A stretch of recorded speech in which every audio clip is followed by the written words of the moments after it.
Hello and welcome to Of the People. I am Robert Chernin. Thank you so much for joining us again. Another American hostage crisis, another Iranian hostage crisis. Go back to 1979. 1979, after the fall of the Shah, 52 Americans were held for 444 days as hostage in Iran at the U.S. Embassy.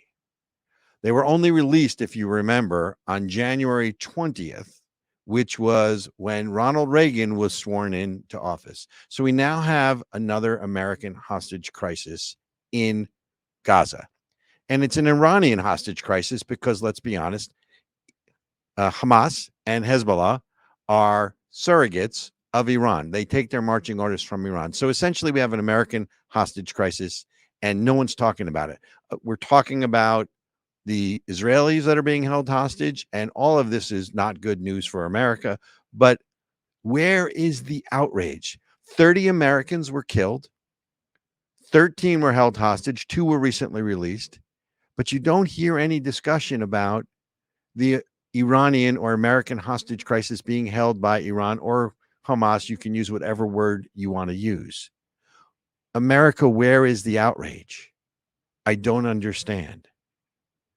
Now, with what's going on in Israel, they're already starting to talk about a proportionate response. You have to remember that this is Israel's 9/11. Did anyone start talking about a proportionate response when America was attacked on September 11th? Well, America, you should have a proportionate response to the Taliban or radical Islam or the jihadis who killed almost 3,000 of your people. And to put this in perspective, 3,000 Americans died on September 11th, the equivalent of 42,000, and the numbers are a little off, let's call it 40 to 45,000 Americans would have died, equivalent to the number of Israelis that died in this terrorist attack. So now we're going to tell Israel that they should have a proportionate response, which I guess, according to Hamas, a proportionate Israeli response would be raping women in Gaza and beheading babies. Obviously, that's not who we are, and that's not what we do.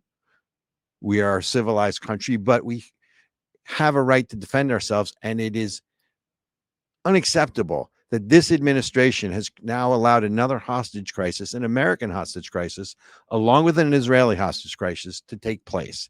Now, I guess since we just sent them $5 billion, although supposedly it's now frozen, the message is clear. Take American hostages, negotiate with America, because America will negotiate with terrorists now, and we will pay a ransom for them.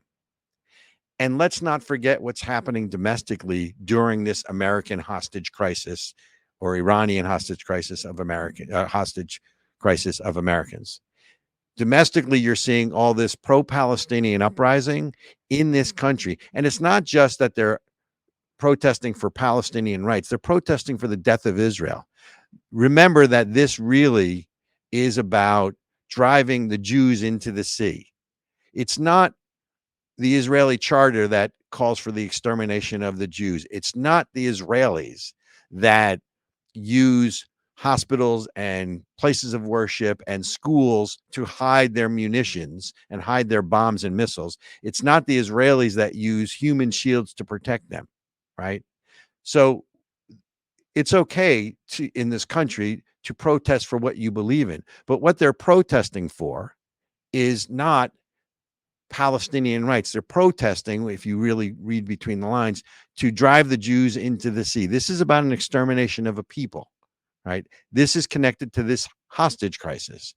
And for all the Black Lives Matter and social justice warriors or social justice movement out there, it has been, always will be anti-Semitic. And the irony of all of this is that one of the vanguards of the social justice movement are the liberal Jewish community, who now are being hoisted on their own petard. That's being exploded by your own bomb, if you remember an earlier segment. They're hoisted on their own petard because they don't understand that social justice movement that they have been supporting has always been anti-Semitic, doesn't apply to the Jews. And all of a sudden now they're in shock, yet it's these very people who bear a great deal of the responsibility for pushing this whole woke nonsense. So let's go back to the American hostage crisis. because that's where this all gets tied together. That's what it stems from. There is a weakness, you'll forgive me, talking too much today. There's a weakness in U.S. foreign policy. Our enemies know that. And here's the issue, and this is what it comes down to. The world is less safe when our friends no longer trust us and our enemies no longer fear us. And when that happens, you have another Iranian American hostage crisis.